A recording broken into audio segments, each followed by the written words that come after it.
माजी आमदार रवींद्र धंगेकरांचा मुलगा प्रणय धंगेकरनं आयुक्तांसमोर बॅनर झळकावले। जिजाऊंचा कसबा कुठे आहे, बॅनरवर उल्लेख तर नैसर्गिक नियमांचं उल्लंघन करत प्रभाग तोडल्याचा आरोप।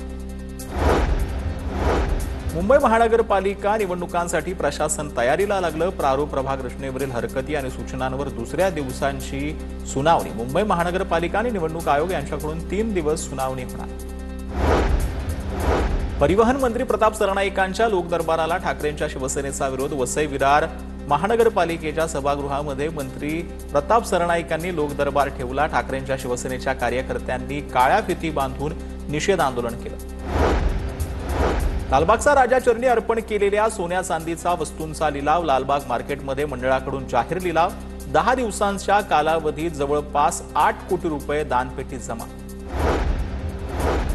मुंबईतील सैना भवनासमोर वाहतूक पोलिसांच्या अंगावर ट्रक घालण्याचा प्रयत्न। ट्रक चालकाकडून पोलिसांच्या अंगावर ट्रक घालून पळ काढण्याचा प्रयत्न।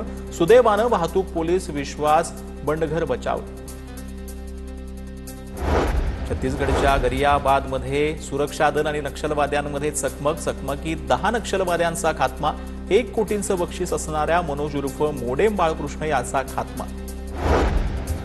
जालन्याच्या बदनापूर तालुक्यातील अकोला शाळेतील शिक्षकांना निरोप देताना विद्यार्थ्यांना अश्रू अनावर।